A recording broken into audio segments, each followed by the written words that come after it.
That would be great too.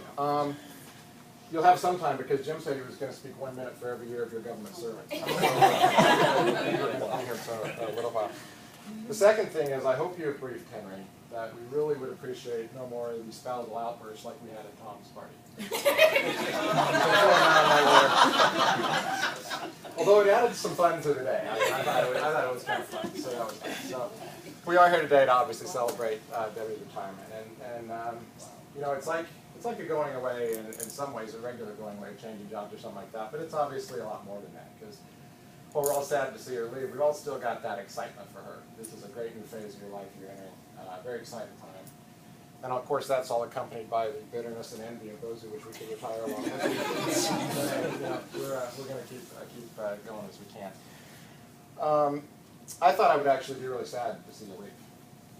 But over the last month or so, since you announced, seeing you walk around with that "I'm about to retire" smile on your face, it really got a little bit irritating. So you need to move along because you're bringing the rest of us down. So one of the challenges for somebody like Debbie when she's going away is, you know, my tendency is to kind of try to like to roast the person a little bit and bring some humor, but then it's Debbie. I mean, you know, nobody likes Debbie. You know, Debbie doesn't make mistakes. She doesn't have the foibles and the mistakes that the rest of us seem to have wear on our sleeve all the time.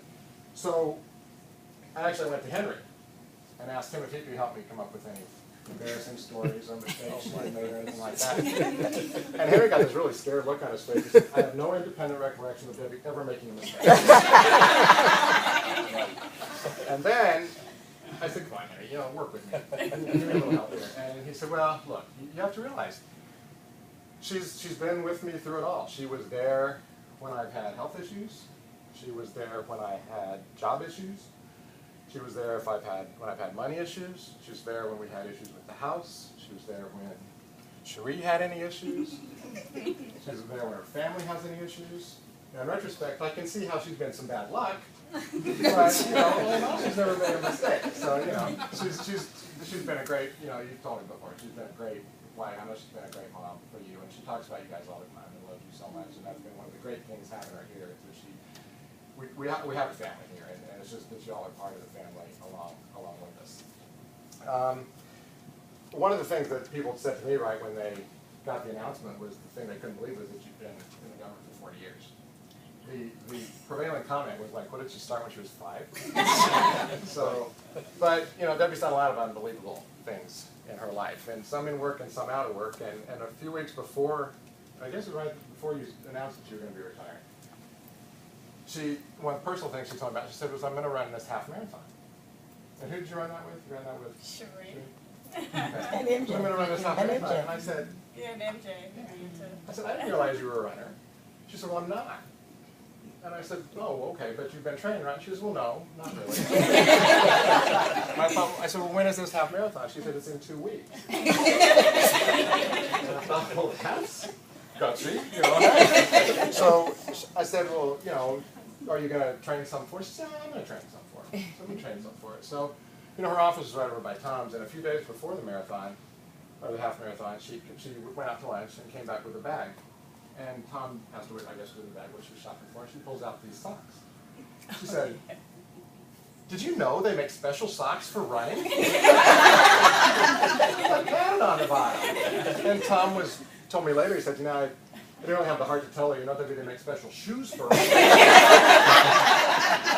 And it keeps the heels from wearing out. That's kind of cool. So then she goes ahead and she runs in it, and you know, she told me what it was going to be, and that weekend I was praying for you. Thinking about, you know, I hope this goes over. That could be hard. That's a lot. That's 13 1/4 mile. That's a long way to go. So the next day, I get this email from her in the morning, 6:30 in the morning. So I've been here for hours.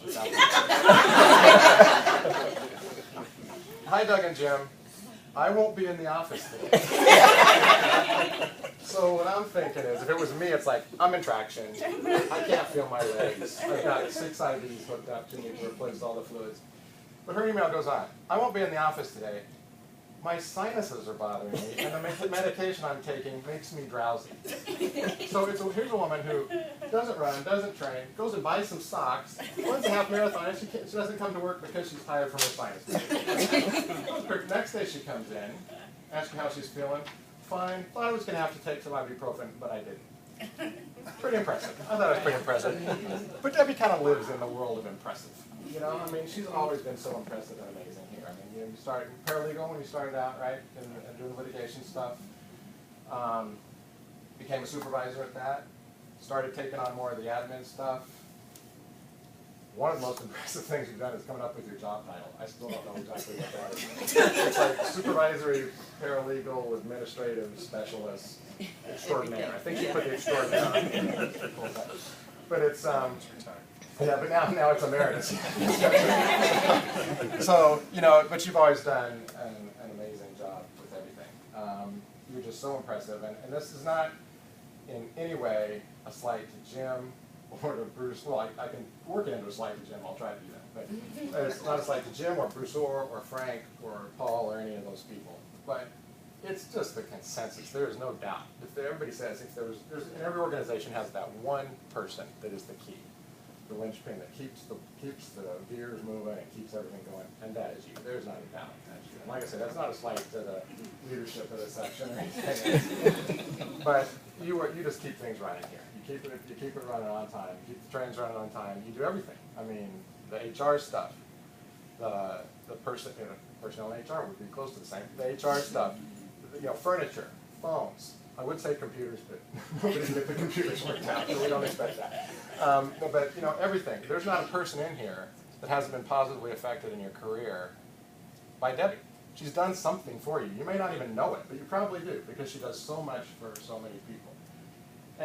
And your excellence is just incredible at the way you do everything. Your competence is just unquestionable and amazing. You're smart. You're efficient. You're a great manager. All the job qualities you have. You just do everything so well here. You keep us running. But you know, I'm a relationship guy, and what I find that I love the most about you is that you do all the, you know, like I said with Tom, there's a lot of people that are good, really good at what they do, but it's the way you do it.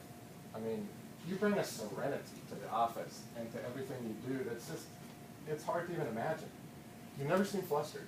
There can be a million things going 50 different directions, and you're calm. You have an ease and a grace about you that's just indescribable.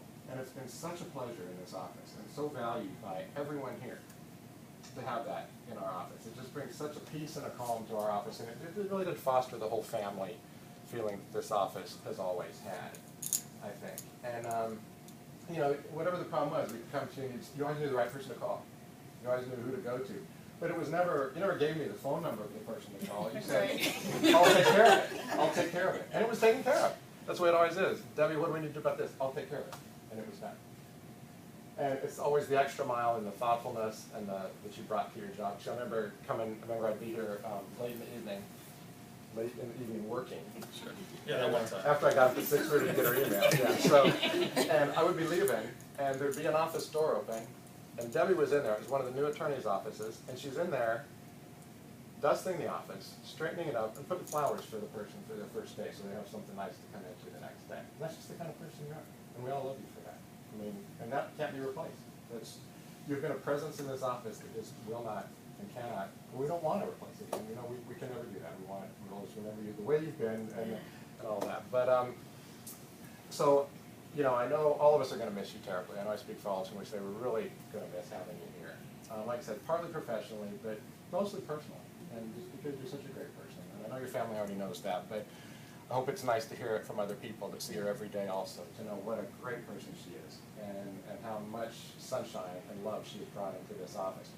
And from a personal perspective, I am really going to miss you. You've been one of my best friends here for years.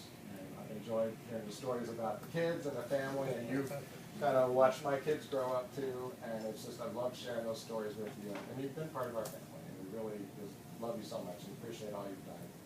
And like I said, we can't live without you, but we're going to have to try. That's been the big thing, is how are we going to live without Debbie? And it's like, well, we're just going to drive the train right off the cliff.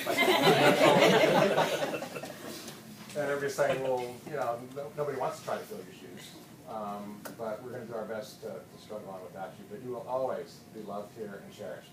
And we just wanted to thank you for all that you've done for all of us and the amazing friendship you've brought to us through these many years.